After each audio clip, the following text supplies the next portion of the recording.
Good morning, everybody. It's the 30th of August, 2023. It's a Wednesday.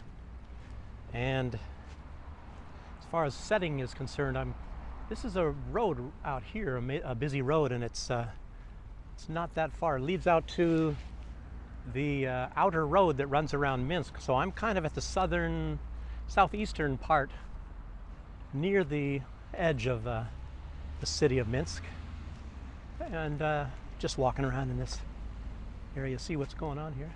Trees turning. September is now. Here's something. Look. You say that it's clean. I do too, but look at some of the first graffiti you'll see.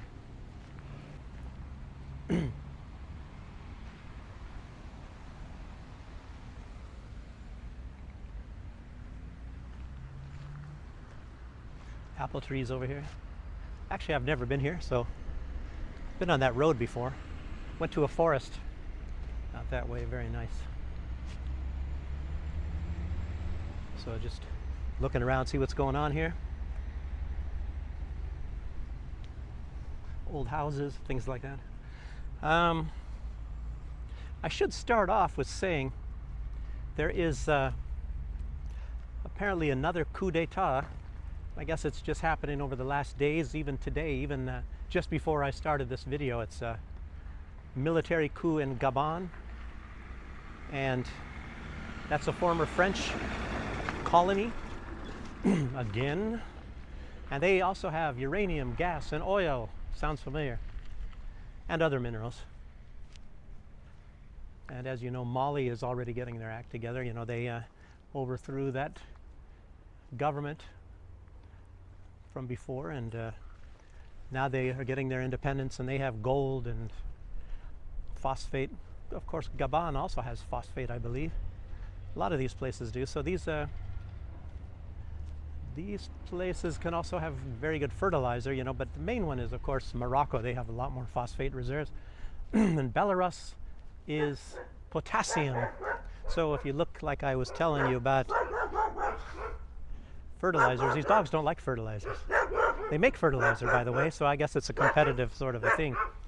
So, but you know, your NPK, which is the main macro ingredients needed by plants, nitrogen, phosphate, and potassium. You know, that's what the NPK stands for: nitrogen, phosphate, and potassium. So you need all of those things. I guess nitrogen's probably the easier one to do. And they didn't even have chemical fertilizers until they started doing tests and things and blowing off nuclear bombs, and they found out that some of these chemicals, they help, you know, speed up and, you know, act as fertilizer for plants. So that's how that all came about. And I say, you know, like, depending on what time in the plant's life, you might need more nitrogen at one point, you might need more phosphate, you might need more potassium. You know, potassium is normally for flowering and fruiting, with some phosphate as well, and nitrogen is mostly just the overall growth of the plant. And of course, phosphate, in addition to that, is mostly to develop root systems. I once told some farmer, you know, most of the farmers in like St. Vincent don't really understand what they're doing and why they fertilize. They just, you know, go buy some sacks of fertilizer and they start fertilizing. And I told some guy, you know, he was growing ginger at the time, and I said, well, you want decent roots, you know, you might want to consider some phosphate in it. But phosphate is a little bit different. You have to put it down by the roots. It doesn't permeate throughout the soil. You know, you put it in and it kind of stays there where it's at. The only other way to put phosphate into plants is through the leaves. So you do it like a spray, like what do they call it, Miracle Grow, and that has a lot of phosphate in it. So then you can put it in through the leaves, and you might want to find out where the stoma on your leaves are, if they're on the bottom side or on the top side. Most leaves have stoma on the top, so they drink in the nutrients maybe from the top. And there's a lot of nitrogen in the air, so they get nitrogen that way as well. Nice old house here. I mean, nice looking wood anyway, even if it's old. So anyhow, you know, and then I look always, the way I consider it is when you water a plant, it's like you know, blood, and it circulates the nutrients through the plant. You know, it's kind of interesting finding out about plants. Maybe develop your own theories a little bit on how you can best remember or understand on you know, how plants work. But anyway, this is not about plants. Most of you probably don't want to hear anything about this. But I tell you what, I still like old things. Look at this house. I wonder how old that is. It's not as old as you think. It might be, you know, 1920s or something like that. I don't know. Quite a few old houses around here. Like I said, I've never been here, and I hope I don't get lost. Find my way back. No metro goes out this way or nothing really. At least where I'm at the moment. Okay, Gabon. You know, coup d'etat. I haven't heard so much in the last couple of days about Niger, except for the fact, as you all know, they are trying to get rid of the French ambassador and all, and then they said the German ambassador and the American ambassador has to go as well, because, you know, these are people are enabling you know, opposition within the country, and it's a popular uprising. And, you know, I don't know, first they didn't want the French, or didn't demand that the French ambassador goes, but then they called a meeting, and then he refused to come and says he won't recognize them. Then they told him to go, and then he says, no, I'm not going to go. You know, things like that, you know. We'll see what happens. I don't really know if they've, because I believe that 48 hours is over, and they shut off the electricity and water, I guess, to this embassy. So looks like that's not going to last that long. Looks like some grapes. I mean, grapevines here. Well, here's a grape. One grape. Oh no, some more. Look at this.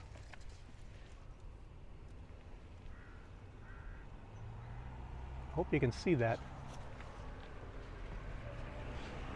There's not much more there. Looks like somebody's doing some remodeling. Okay, let's see. Let's keep going on here. Also, the Polish Interior Minister, Mariusz Kamiński, said, "We have demanded from the authorities in Minsk that the Wagner Group must leave the territory of Belarus immediately." Nobody wants them. You know, but I can't, you know, it makes you really wonder. I guess Poland believes that they actually rule Minsk, or they rule Belarus. I don't know what gave them that notion that Belarus has to do what Poland tells them to do. I don't really know where they get that indication. I thought Lukashenko was making it pretty clear that they don't rule Belarus. I guess they have different plans. So what do they expect? Do they think, okay, we'll send them away? But it's like, well, why? That's within the boundaries of Belarus. They closed off the borders so that Wagner cannot go into Poland. So what should that matter to them? Unless they want to invade, and those people can do much damage to the Polish forces if they invade Belarus. Do you think that's what it's all about? Obviously that's what it's all about. What about Russian forces? I'm sure they've probably already demanded that Russian forces leave Belarus. Oh, look at this proud tree here. Gee.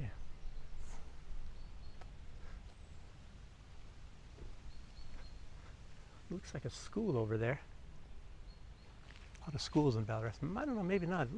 It might be abandoned. I don't see. I don't know. I'll just walk over there. Walk past the garbage place here. Show you garbage. Your CIA. Best way to find out about somebody is going through their garbage, so you can go do that. Find out about the Belarusians. Government building here. Belarus flag. I don't know. I don't know if that's a school. It's kind of nice, even though it's modern. I am not really into modern buildings and things, but it looks, for some reason, it looks kind of nice.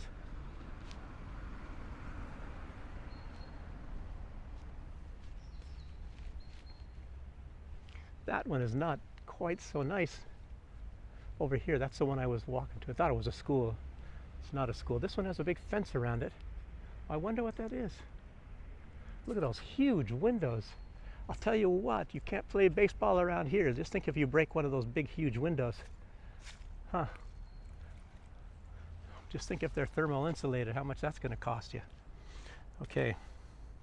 So anyway, made it clear Belarus does not take orders from Poland. I tell you what, some other country comes and orders your government what to do. I guess that's a good reason not to do it. You know, and they talk about sovereignty. You know, and then there's another thing going around here. Like I said, I'm just kind of jumbling all this stuff together, if you don't mind. New variant of COVID. It's got some kind of weird numbers. So that lets you know it's probably not going to be sticking around too much. They're not going to be using this one as the main one to force everybody to do all kinds of crazy stuff again. But it's Biden has already started some sort of a funding for vaccines against this.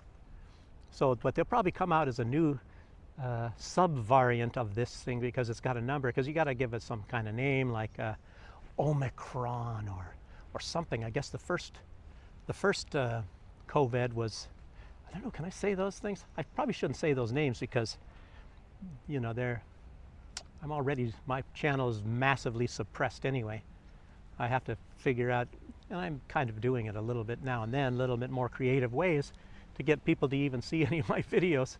A lot of you are probably victims of that. I make a comment or something on somebody else's site, because otherwise they're not going to send my videos to anybody cold call, even if you're going to other sites that are very much like mine.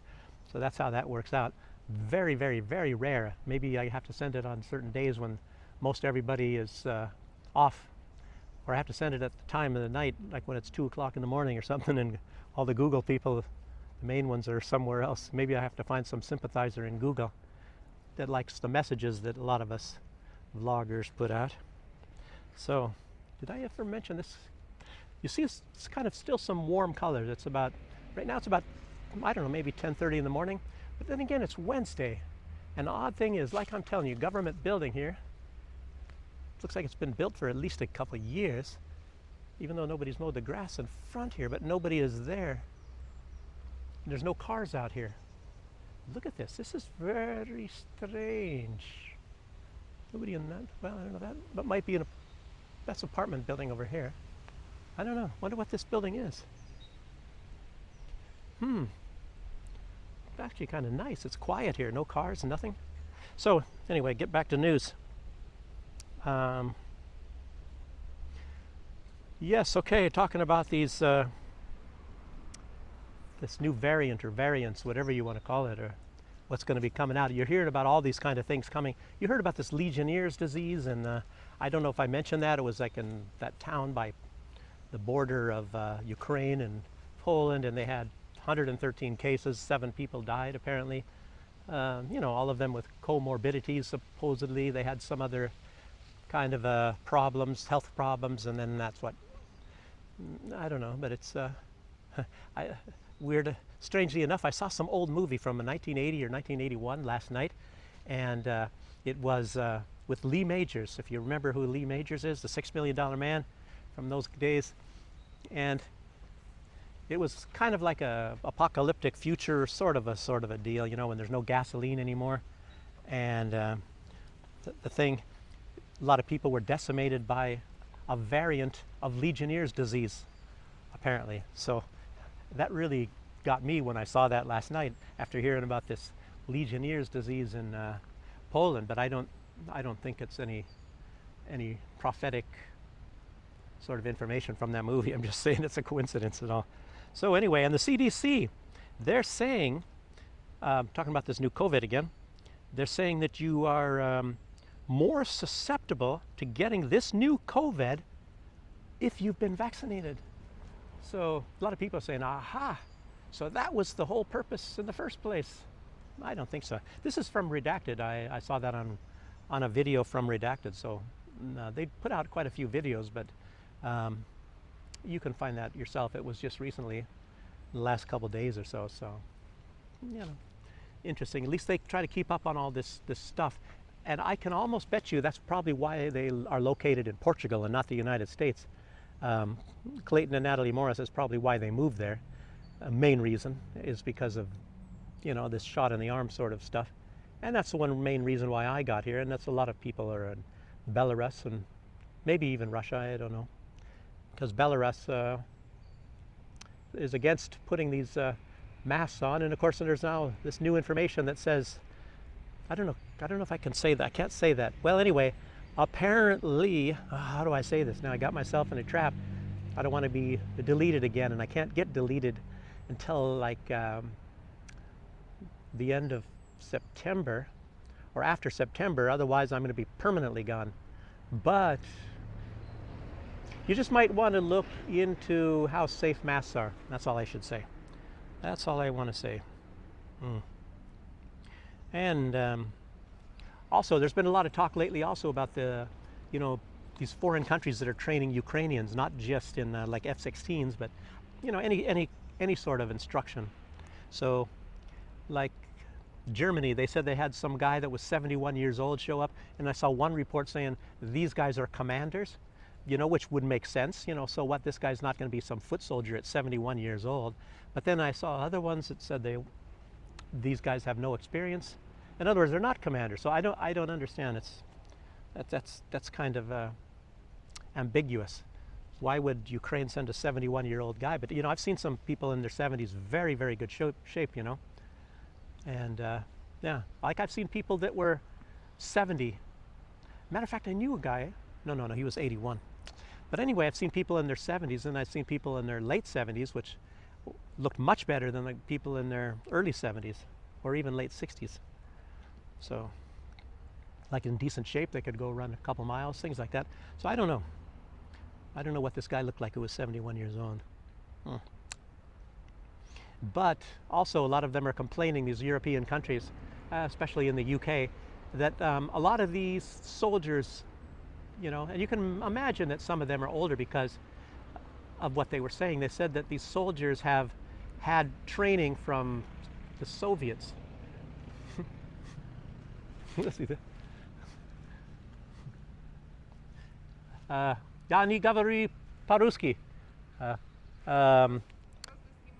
The video of YouTube.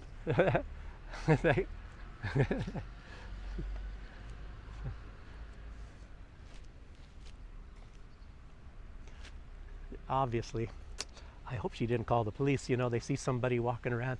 I'm not going to say that that's a negative thing about Belarus. It's probably a positive thing. You see some weird guy hanging around somewhere, talking to a camera, or don't even know what the heck I'm doing. This little setup here. And then the police show up. It's happened to me already before, so when I'm doing videos. And I hope they're not going to be showing up here now.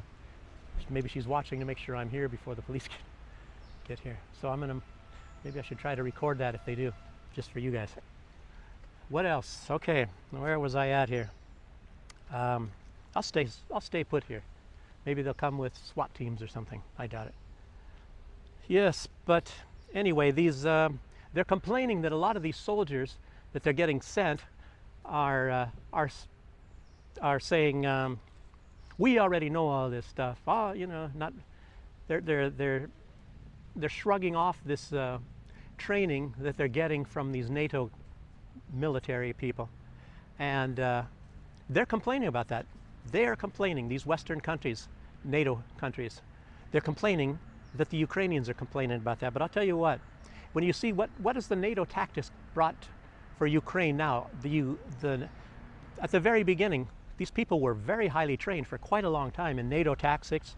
They were up to their eyeballs in NATO weapons, and yet they just got decimated. So what has NATO training and NATO weapons done for them so far? They even had a lot more airplanes back in those days. And Russia didn't even have their act together, and they still rolled all over them. And no, they didn't defeat them in Kiev. Actually, it was a good will gesture. Russia pulled away from there. They didn't send that many soldiers there anyway. They didn't really have any intention of taking over Kiev. If they did, they would have sent 3 times more soldiers there, or 5 times more, and then they would have really hammered them. But they didn't do that. So that was, they were hoping that Ukraine was going to sue for negotiations, which, You know, Boris Johnson came and told them not to after Russia pulled out of there, and they pulled out of that Bucha. And then, I don't know, that's a whole different story. I don't want to get into that. You guys can find all that. Scott Ritter goes into Bucha and even Kiev, things a lot better, you know, from the past. But anyway, I guess I would have to agree with a lot of these Ukrainians. They probably know, you know, and then think of these NATO trainers, these instructors. Do you think they've ever been in any combat situations? You know, they had this Gulf War, but these people that they went after were like goat herders and school teachers, just kind of hurriedly put together to make a military. And there were no adequate defenses from Iraq, you know. So in other words, these NATO instructors that think that they know so much and that they are so good, they don't even have anywhere near the experience of these Ukrainians that are coming and saying that they already know this stuff, which they already do, obviously. In truth, maybe the Ukrainians should actually be training these people from NATO. You know, that's my take on that. You know, just read between the lines. They're probably far, far better than all these NATO instructors. You know, I was in the Army too, and I know about a lot of that instruction. You know, and then we had, like I said, a Delta unit and all that there too. And I almost went in, but my eyesight is very bad. I couldn't get in. I was the only one that passed the test. You know, we had guys already, Green Berets and things like that, testing. They didn't pass, but I passed. So anyhow, I'm just, it's my bragging moment right there. So just to say, and it was all based on physical strength. That's all that's based on. Getting into Delta Force is just physical strength. You know, your agility, you know, you got to walk on your hands and your feet backwards, you know, and you go around a little obstacle course, you know, facing up to the sun, you know, like that way, and, you know, and then running around, and then some Delta Force push-ups, which, you know, it's a lot harder. You have to lock your elbows coming up, and you have to go all the way down and touch the ring of the other Delta Force tester, you know, to be counted as a push-up. And then like, oh, the regular running, and I maxed out on most all of that stuff. So, but no big deal. And then there's swimming. You got to swim with a bunch of, it's just your uniform on and a backpack and, you know, stuff like that. So what? Okay, then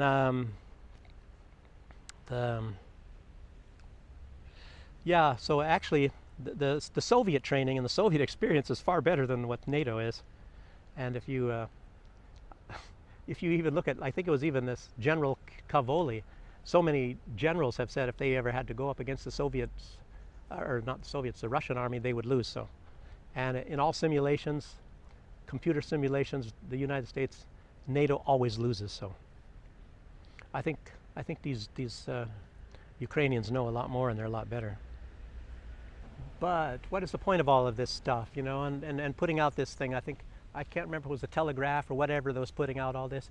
But the whole point of all of this is, I don't know, a lot of people are speculating on this. It's probably to get public opinion ready for when Ukraine obviously is defeated, so that they can blame it on somebody else instead of NATO and NATO training, NATO weapons, anything.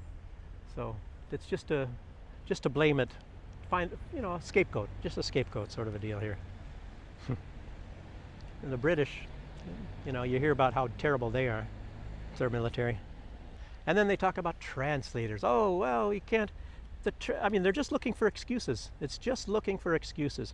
And if you've ever been in the military, you know, and it's just like anything else, like all the rest of you, anything you do in your life, you know, nothing is ever perfect. You have obstacles to go up against. And there is no sitting around complaining, you know, if you really, really have to achieve something. There is no sitting around and complaining, you know, you just have to overcome the obstacles.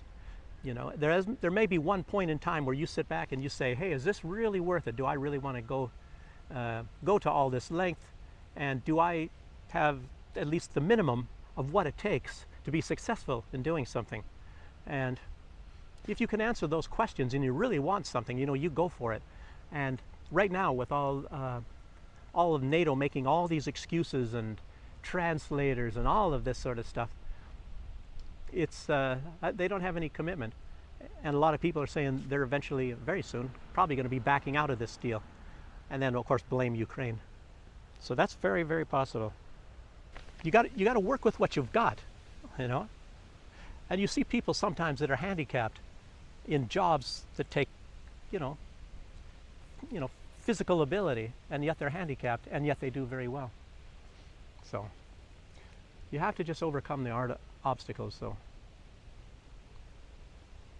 yes, and I wrote a whole thing about that anyway. I think I just actually went over. But giving up, you know, you as an individual, one way to give up is to drown yourself in alcohol and drugs, and you see a lot of that. You see a lot of people doing that. I guess I'll keep walking somewhere.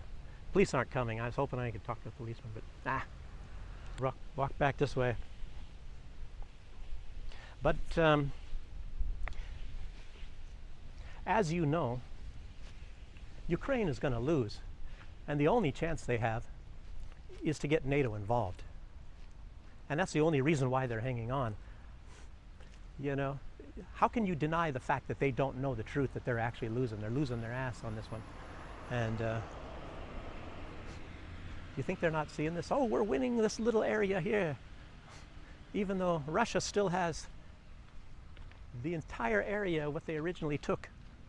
And they're actually gaining a little bit more here and there. And they haven't even really come up with a major offensive, just these minor offensives. Russia.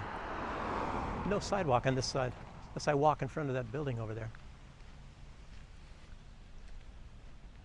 Centralnia Straße. Okay. Centralnia.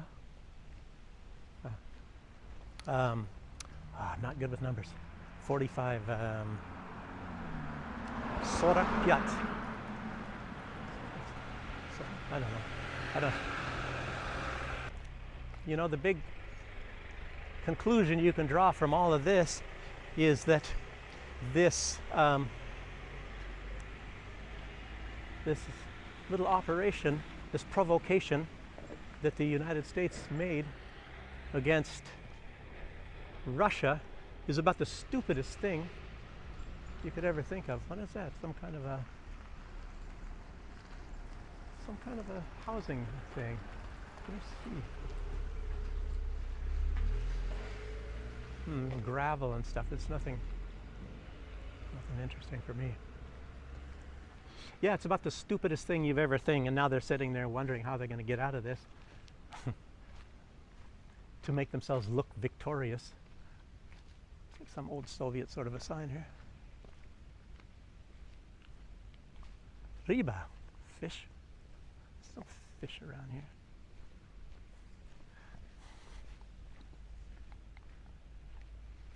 Yeah, the only positive about all of this stuff is that there's a couple thousand people that made themselves really, really rich.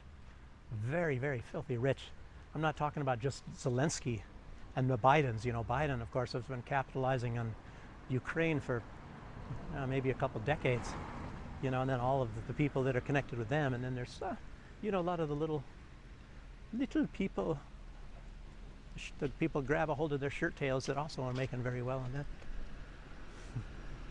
I always find it weird when people stare.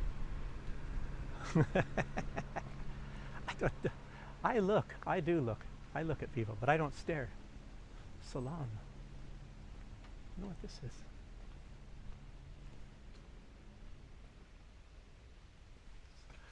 Looks like something for your renovation. Materials for your renovation. What kind of renovation? So I don't want to have time to sit here and try to sound out all these letters, then I can maybe find out a lot about what's going on. Something about, look at a Mercedes. Somebody did some nice drawings here.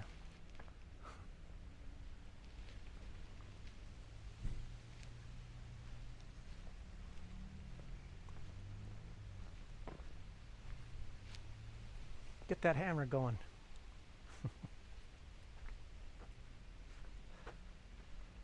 I mean, nice paintings. Did I say drawings? That's very nice. You think of, you know, the negative side of all of this huge evil and the hundreds of thousands of dead people, you know, for profits. It just makes you sick. You know, that's what's really flawed about the system over there in the West is everything is for profits. So, old car here.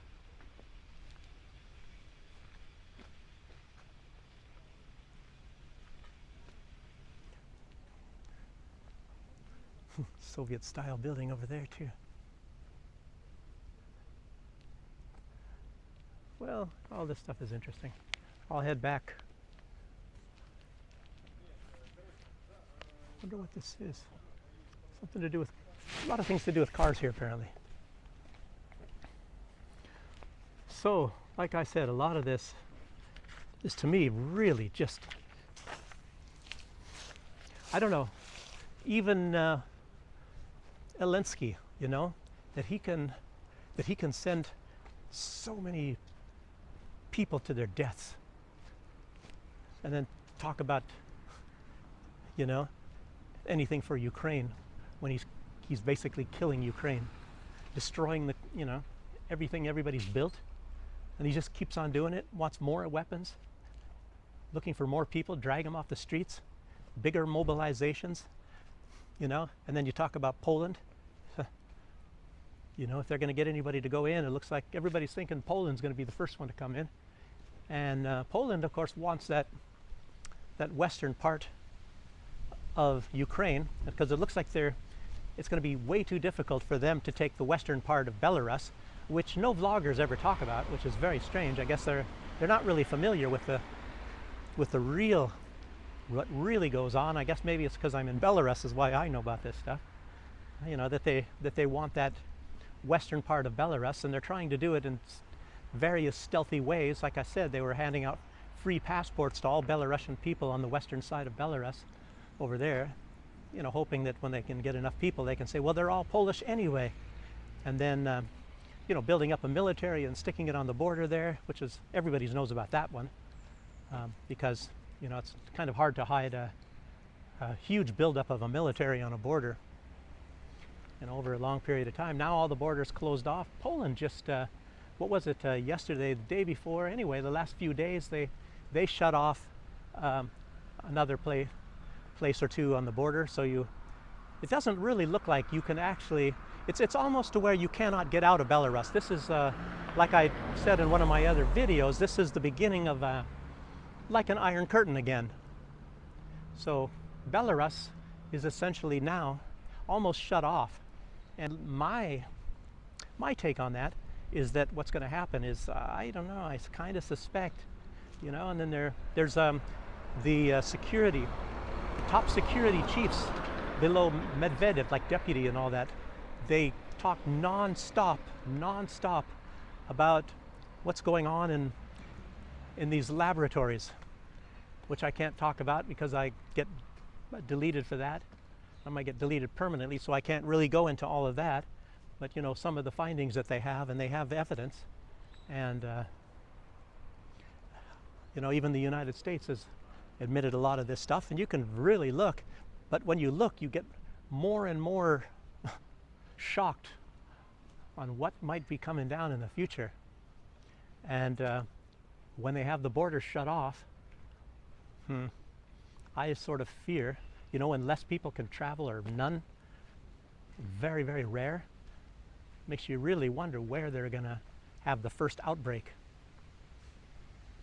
You know, in some kind of isolated area where it might be possible to quarantine like a whole country,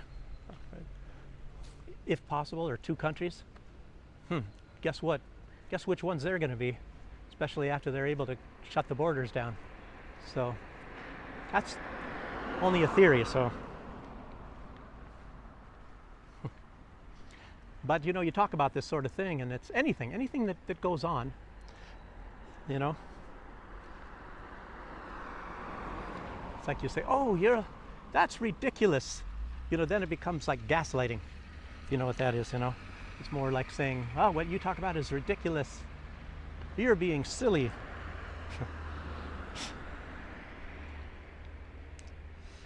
So, and again, I saw this, I'll get into that a little bit more, but first talk a little bit about Tucker Carlson. He had these speeches in Hungary, which was very good.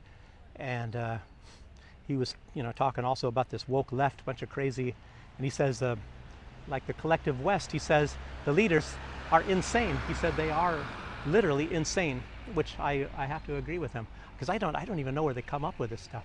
When you think even about how naive they might be. Look at this telephone call between Macron and Olaf Scholz, and they were both sitting there shocked that Putin didn't talk about the sanctions, about how badly Russia's getting hurt by the sanctions. So I guess they're listening to Ursula von der Crazy, that they're in tatters. The Russian economy is in tatters. They actually probably think that they're collapsing Russia. Well, that's pretty good. Then Russia can just keep on moving forward. And Belarus is doing okay, which is very surprising. This is a pear tree. Oh, there's a ripe one up there. Maybe that's not a pear tree. It's this tree. I'll show it to you. It might be both, because you can graft pear to apple. No, that's a pear over there. I thought it was an apple. That one right there looks like an apple. This yellow one obviously is a pear. So, or maybe they just have one branch that is a pear. So, yeah, see, you can see that it's pear on the ground here.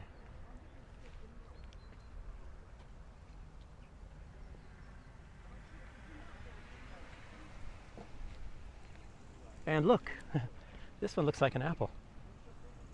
So it looks like, see if I look at the leaves, there's a big difference.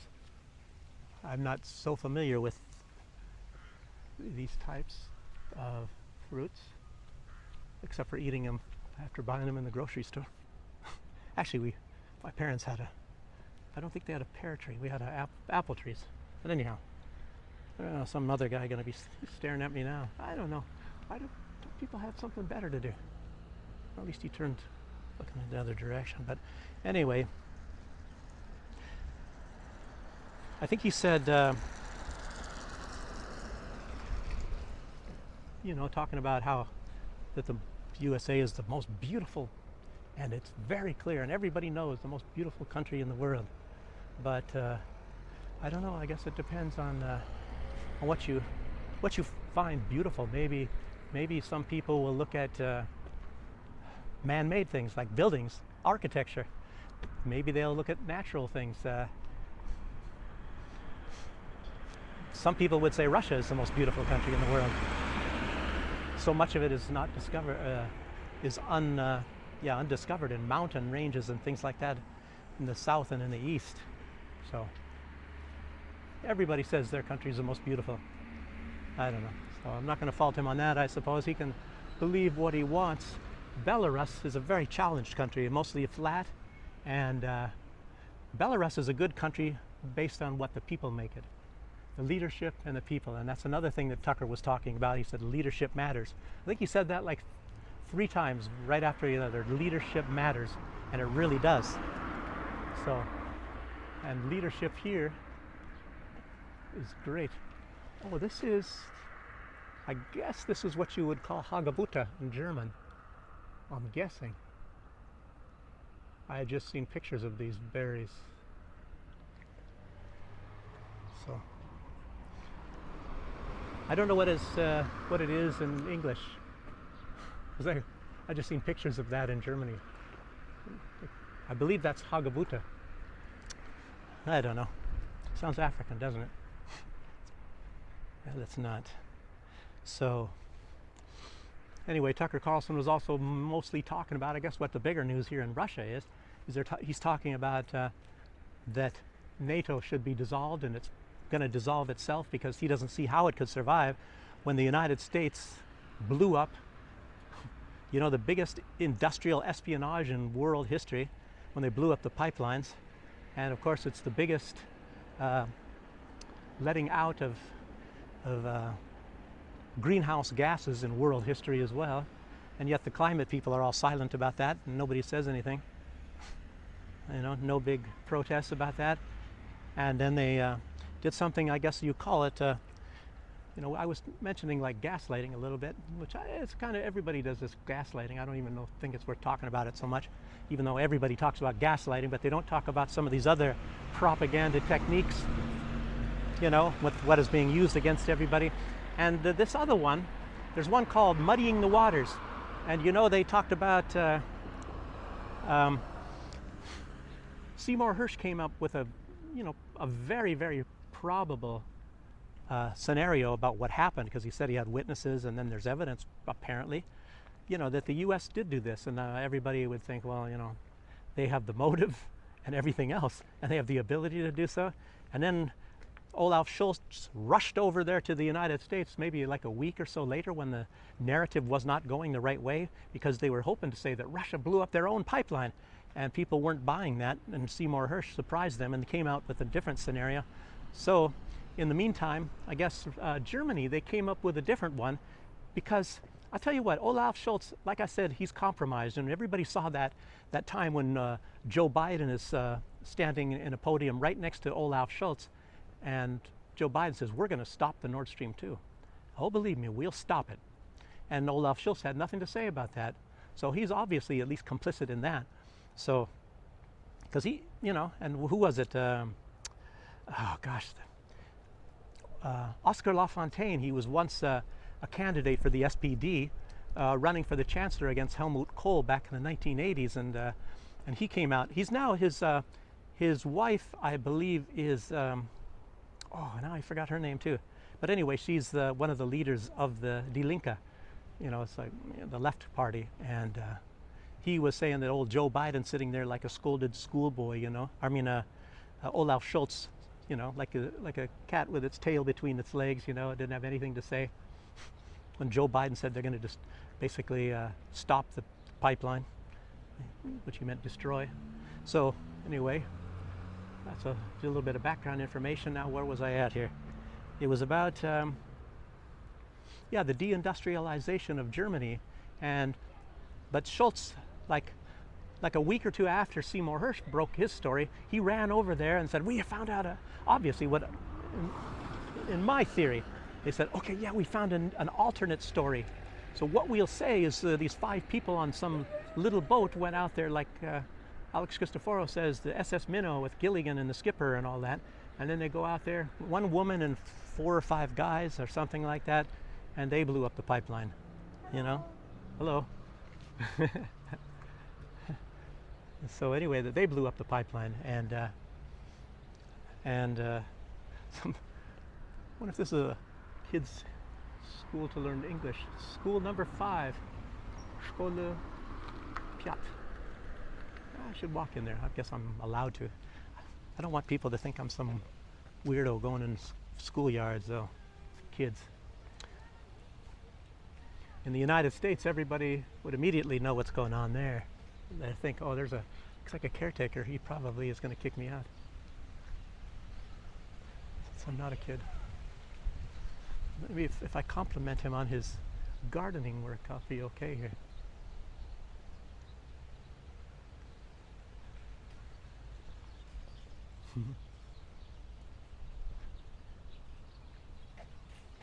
Or look innocent at least.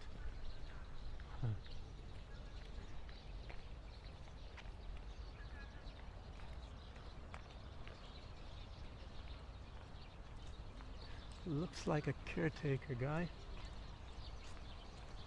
But there's people going here. It's a school, but I don't know. There's some adults here. Maybe they're teachers.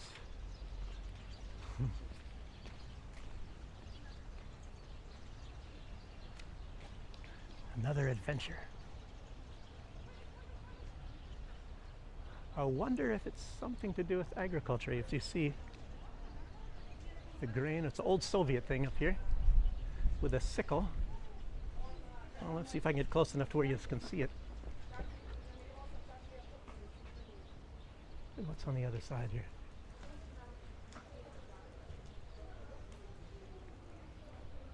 Some oak leaves and some sort of an instrument behind there.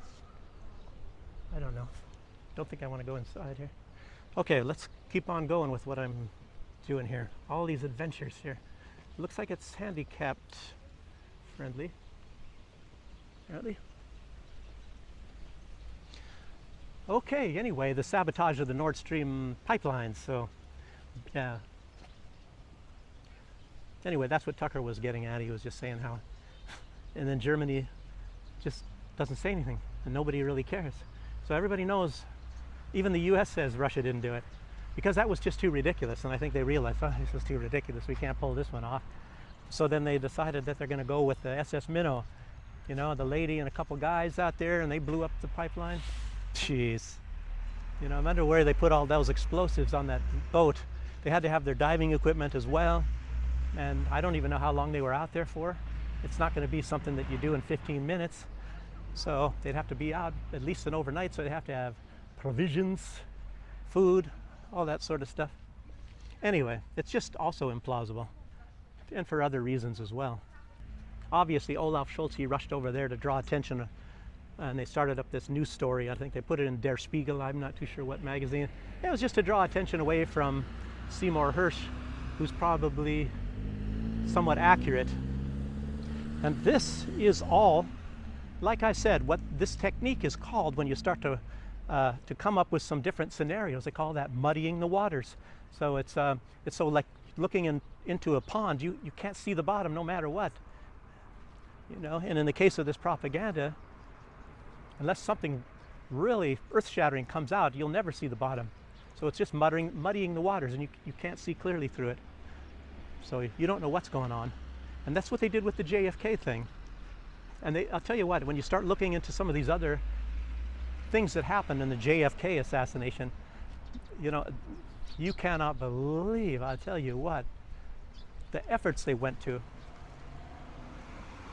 And even when in the funeral, who was it? Jackie Onassis, the wife of John F. Kennedy, and I believe even Bobby Kennedy, and now even Bobby, well, RFK, Robert F. Bobby Kennedy's son, I guess, is a RFK Jr. You know, they're saying that when they went, you know, and then you view in the coffin, that was not JFK that they buried. So that was even a different body. But you know, they had apparently, I don't know, it's a big, you can watch these documentaries and they're hours long, and most all of this stuff is just muddying the waters. It's just, you don't really know what the heck is going on, what the real truth is.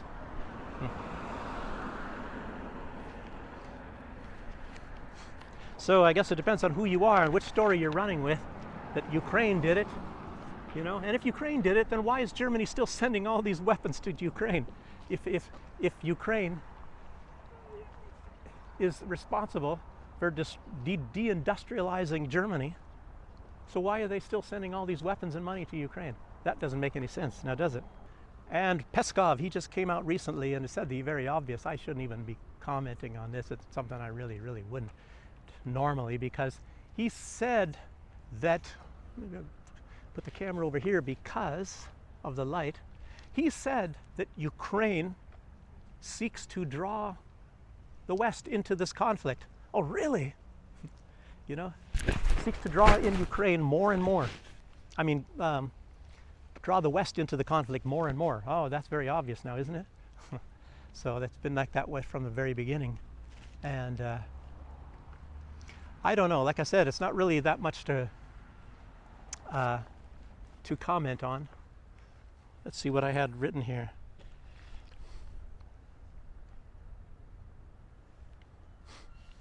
Because there was a little bit more to this.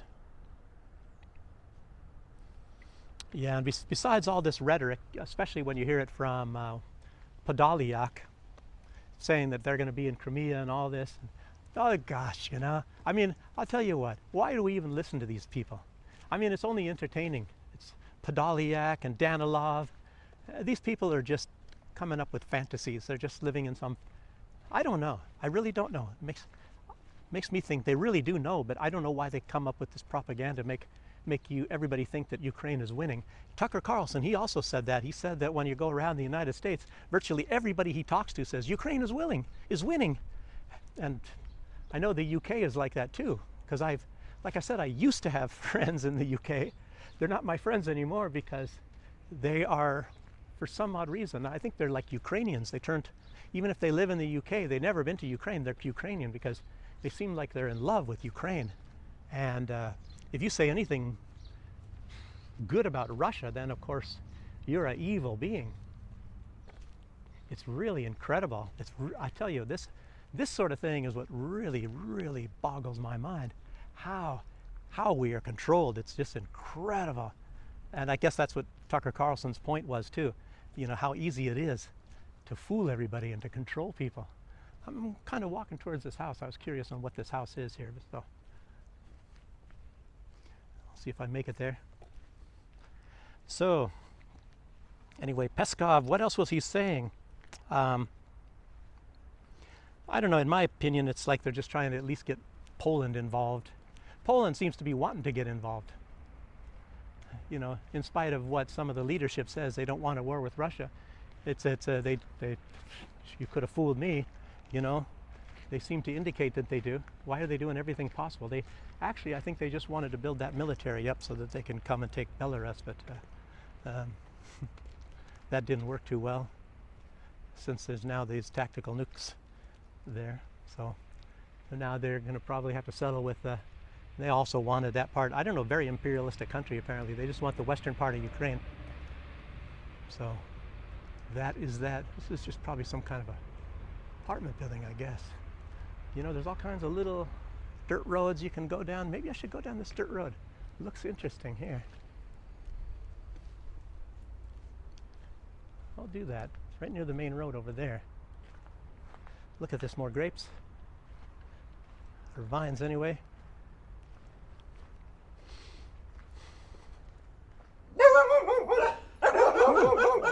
That startled me. So it looks like, to me, there's some round plums that are kind of weird.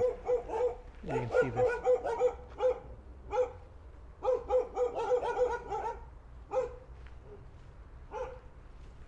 I always thought they were cherries, but I guess they're plums. They don't even sell them hardly anywhere because there's so many of these, and the trees bear so much. They fruit so much. Oh, this is nice. It's cool here too. It's just my opinion that they're trying to draw Poland in, and as a reward is this western part. And obviously, if the U.S. comes, well, the U.S. wants Poland to go into the Crimea, and then maybe the USA will join in. I don't know. I think they want them to be having some success in the Crimea, but you get this impression that they want Ukraine to take the Crimea, which is never going to happen, before they're going to come in. But I don't know. Like I said, and I'm positive, I am 100% positive, and I keep saying this, and it's to me the proof is very obvious.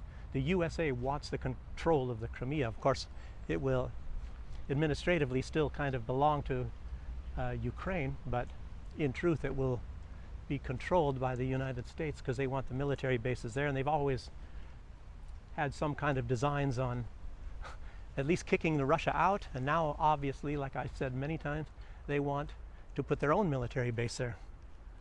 You know, good luck on that one.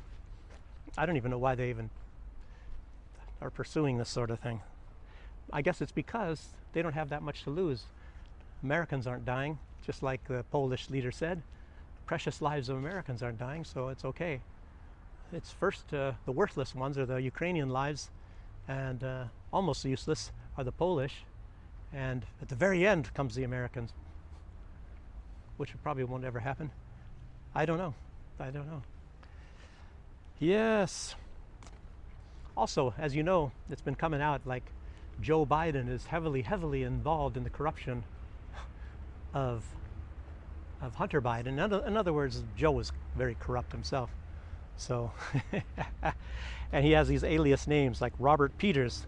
A lot of these emails, I guess there was over 5,400 emails to his son, Hunter, during the Obama time even. And, you know, his biggest alias, I guess, then was Robert Peters, but he has, you know, variations of that name. And then, of course, there's another one, Robin Ware and JRB Ware, W-A-R-E, etc. So, but they know all that. And yeah, but the biggest thing to me, what's going on in the world is all this brainwash, and they can convince. I'll tell you what, that's what really got me even on this this pandemic. How very easy it is to manipulate people. Like it's not just the masks, and it's the getting the shot in the arm and things like that, and how few people are able to think for themselves, you know. And if people just started doing a little bit of research, you know, I mean, that's what I did originally. You know, I started thinking, you know, about this virus, and then, you know, I was fooled at the beginning. I think most all of us were. You know, they had these CCTV camera footage of these Chinese people pitching forward and falling in the streets, and you know, I saw one of them afterwards, after I was more aware about what's going on, and I see that they cut out right before they shut off the camera. This person puts his arms in front of him, you know, very, very low. It's almost like these are very highly trained people, and I don't know if it's the Chinese government involved with that. China's a big country, a huge amount of people, and if you see all this corruption in the United States, why can't you think that some of this is going on inside of China, outside of the government? So, and then you have this pharmaceutical industry centered in America, and I'll tell you what, it's even big here in Belarus. It's big all over the world. You know, you got pharmacies all over the place, and the answer to everything is take some kind of pills and medications. And I'm really against this stuff, you know, because you find out about all of the negative side effects of things going on, and then I see people like really messed up, and yet they're taking all kinds of pills, and I can't help but think, you know, this could be because they're taking all kinds of pills. You know, they got like 10 pills they take a day, and I'm thinking, this is some terrible stuff. And then I think sometimes they even get doctors that tell them, you know, stop taking so many pills, you don't need all of these ones. And then I've seen people, and this is honest to God truth, that they took a pill somebody gave to them, and they died because of that pill. And a lot of times you can't sue. I'm gonna get over here because of the noise. You can't sue because of this. Like when you take this medication, if you look in the small print,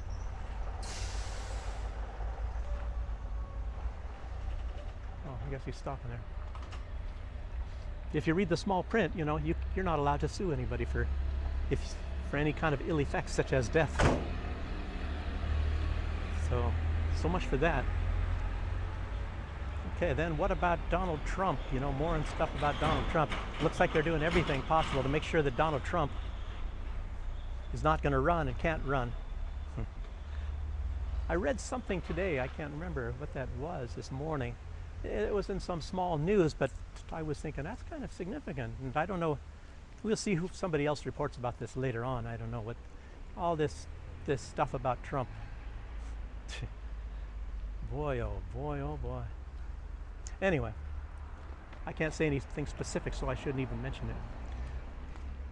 But I appreciate you joining me. Thank you very much. I hope it wasn't boring or anything for you. You know, walking around here, hoping that's a little bit interesting in the neighborhoods. There is one thing that I forgot to add. I think it was the last video I made. I talked about this one person, Gunther Fehlinger, and he is in charge of the expansion of NATO.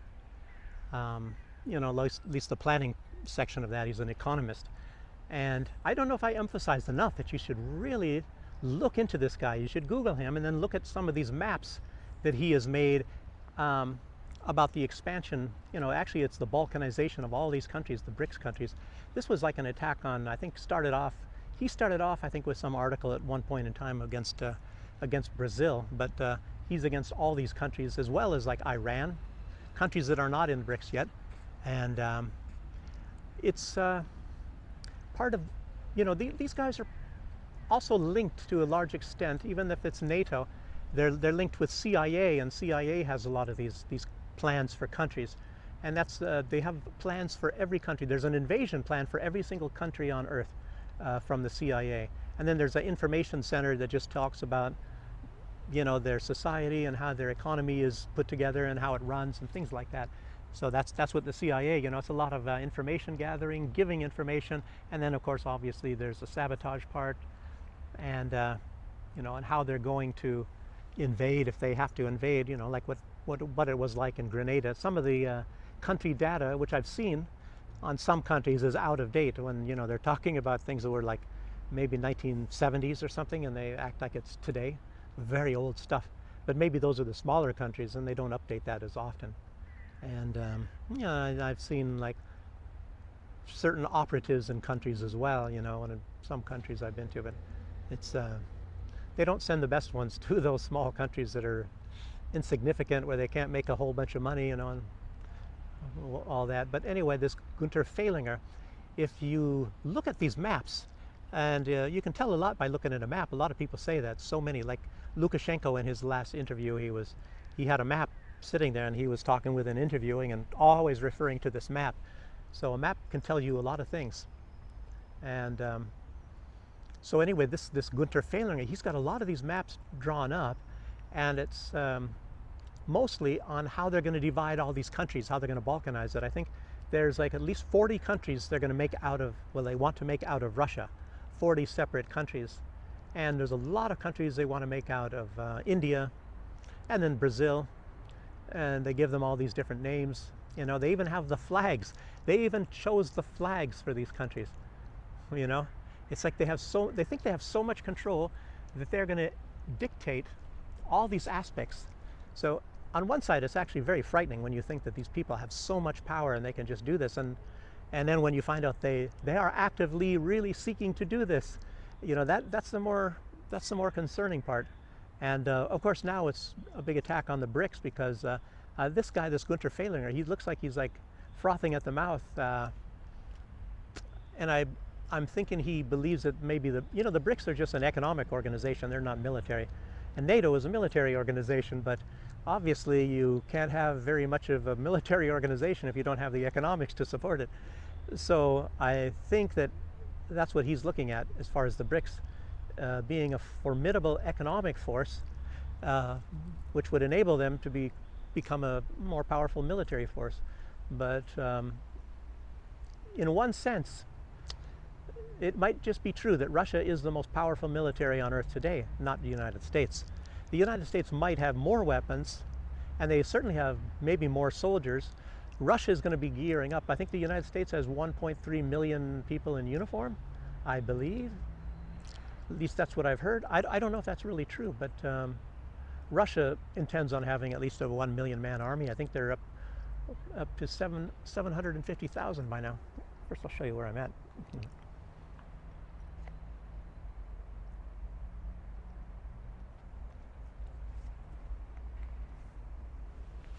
So anyway, it's just something to look at, this Gunter Fehlinger.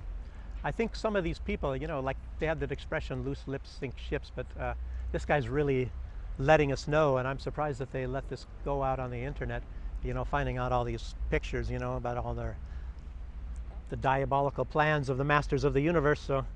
So just look that up yourself, and like I'm saying, I don't know why so many more people are not talking about this. I find this very, very significant, because it just shows you what their plans are. So, these masters of the universe. So, anyway, again, well, okay, now I should end the video now. So, I'll cut off the other part. I've already ended the video, but I just added this, you know, in addition to this, because I forgot this. So, anyway, that's it for now, and thanks for joining me, and I'll see you on the next one.